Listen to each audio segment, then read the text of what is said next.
மனோஜின் ரகசியம் உடையப் போகுதா? பேரன் வேண்டும் என உருகிய அண்ணாமலை. இன்றைய சிறகடிக்க ஆசை சீரியலில் தன்னுடைய மகன்களுக்கு குழந்தை பிறக்கவில்லையே என்கிற சோகத்தில் இருக்கிறார் விஜயாவின் கணவர் அண்ணாமலை. சிறகடிக்க ஆசை சீரியலின் இன்றைய எபிசோடில் மனோஜுக்கு வசதியான குடும்பத்தைச் சேர்ந்த பெண்ணையே திருமணம் செய்து வைக்க வேண்டும் என்ற தனது முடிவில் விஜயா உறுதியாக இருக்கிறார். இதைக் கேட்டு அண்ணாமலை, இப்போதாவது நல்ல குணமுள்ள பெண்ணை பார்த்து திருமணம் செய்து வை, பணத்தை மட்டும் பார்த்து முடிவு எடுக்காதே என்று அறிவுரை கூறுகிறார். அதற்கு பதிலளிக்கும் விஜயா, எனக்கு பணம்தான் முக்கியம் என்றிருந்தால் மனோஜ் முன்பு விரும்பிய அந்த பெண்ணையே திருமணம் செய்து வைத்திருப்பேன் என்று கூறுகிறார். ஆனால் பார்வையாளர்களுக்கு தெரிந்தபடி மனோஜ் ஏற்கனவே ரகசியமாக அந்த பெண்ணை திருமணம் செய்திருக்கிறார். இந்த உண்மை குடும்பத்தினருக்கு எப்போது தெரியவரும் என்ற எதிர்பார்ப்பு அதிகரிக்கிறது. இதற்கிடையில் அண்ணாமலையின் நண்பர் பரசு வீட்டிற்கு வந்து தனது பேரனின் காது குத்து விழாவிற்கு குடும்பத்தினரை அழைக்கிறார்.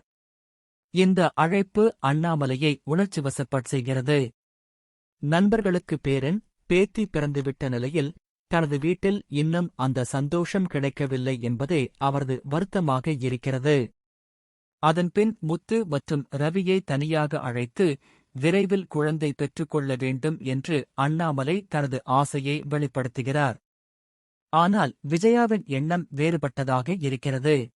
குடும்பத்தில் முதலில் மனோஜுக்குத்தான் குழந்தை பிறக்க வேண்டும் என்பதே அவரது விருப்பமாக உள்ளது.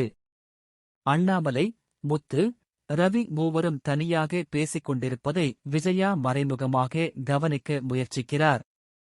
அவர்கள் என்ன பேசுகிறார்கள் என்பதை தெரிந்து கொள்ள ஆர்வமாக இருந்தாலும் அவரால் அவர்கள் பேசியதை கேட்க முடியவில்லை. பின்னர் அண்ணாமலையின் விருப்பத்தை முத்து மீனாவிடம் பகிர்ந்து கொள்கிறார். அதற்கு மீனா, நமக்கென வீட்டில் மேல் மாடியில் ஒரு அறை கட்ட வேண்டும் என்று ஏற்கனவே முடிவு செய்தோம். அது முடிந்த பிறகு குழந்தை பற்றிய விஷயத்தை யோசிக்கலாம் என்று தனது கருத்தை தெரிவிக்கிறார். மற்றொரு புறம் ரவி தனது தந்தையின் ஆசையைப் பற்றி ஸ்ருதியிடம் கூறும்போது அதற்கு ஸ்ருதி நகைச்சுவையாக, ஒரு பேபி டாலை வாங்கி அப்பா கையில் கொடுத்து விடுங்கள், அவர் அதை கொஞ்சிக் கொண்டு சந்தோஷமாக இருப்பார் என்று கிண்டலாக பதிலளிக்கிறார். இவ்வாறு குடும்பத்தில் குழந்தை பற்றிய பேச்சுகள் ஒரு புறம் நகர, மறுபுறம் மனோஜின் ரகசிய திருமணம் எப்போது வெளிச்சத்திற்கு வரும் என்ற பரபரப்பும் அதிகரிக்கிறது. அடுத்தடுத்த எபிசோட்களில் என்னென்ன திருப்பங்கள் காத்திருக்கின்றன என்பதை பொறுத்திருந்துதான் பார்க்க வேண்டும்.